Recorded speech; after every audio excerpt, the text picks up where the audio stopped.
Hurricane Delta is now a Category 2 storm after strengthening into a monster Category 4 overnight. It's pounding the Mexican resorts of Cancun and Cozumel this morning as it makes its way up the Gulf Coast.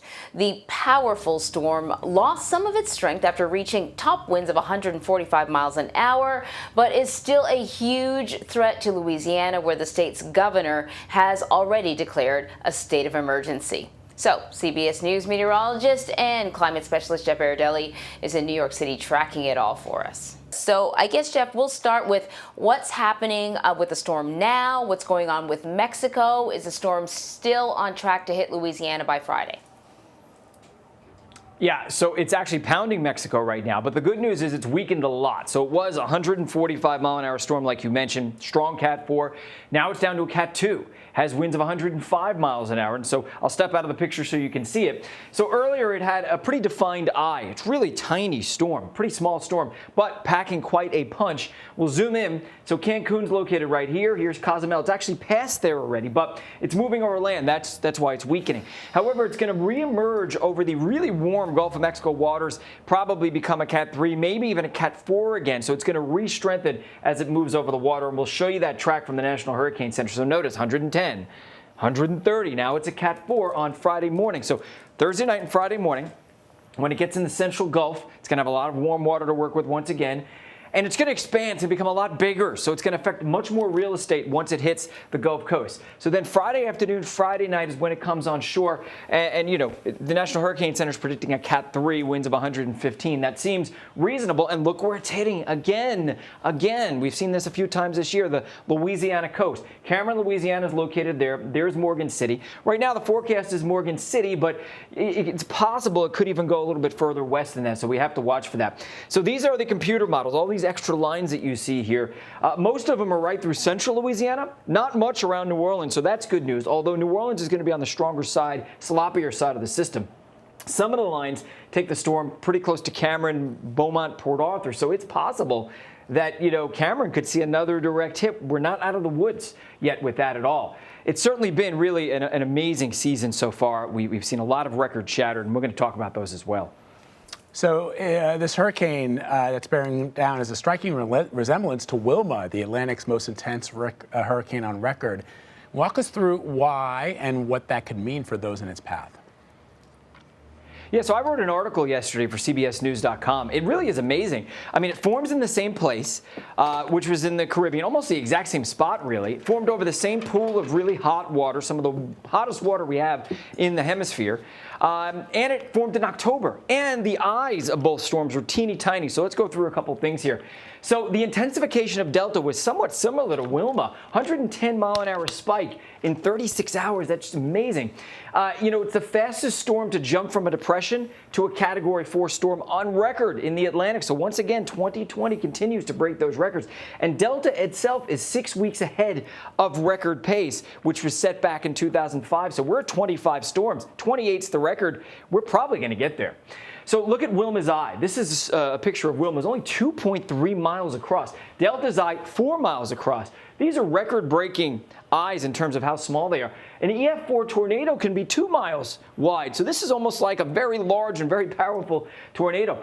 But, you know, Vlad, you asked the question, and so here's the answer. Take a look at where it formed, right on top of what is the most ocean heat content. So it's not just the surface waters that are hot, but ocean heat content's a measure of the heat through the column. And this is where it's highest. Look across the rest of the Atlantic Ocean. Clearly, the bullseye is right where both Wilma and Delta formed, and that's why we had such an intense hurricane. And it's going to be similar to Wilma in one other way. Wilma hit the Yucatan right near Cozumel.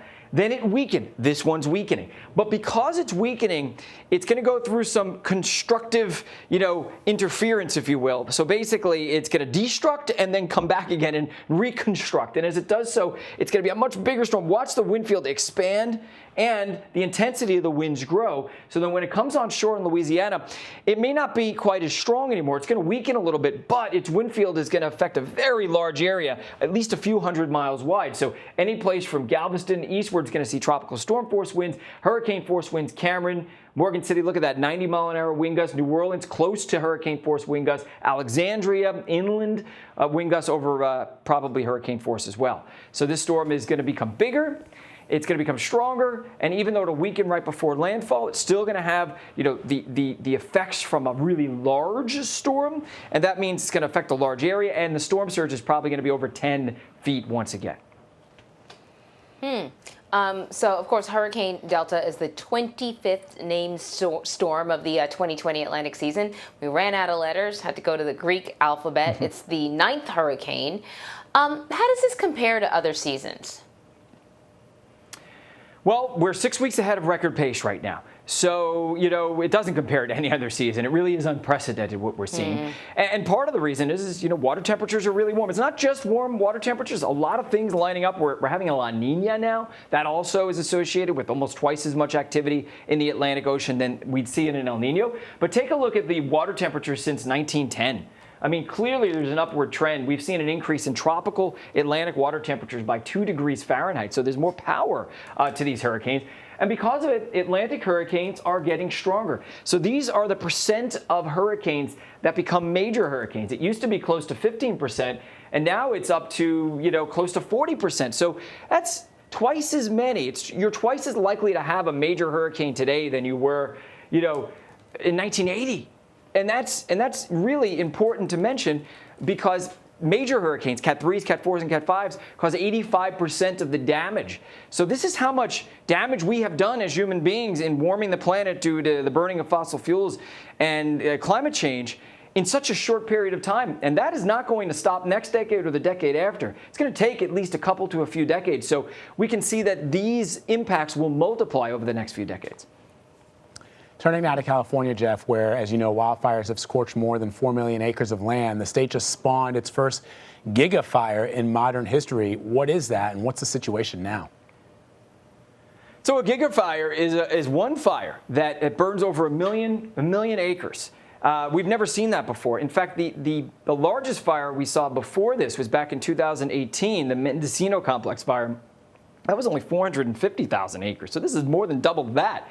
And, 5 out of the 6 largest fires in California history have happened this year.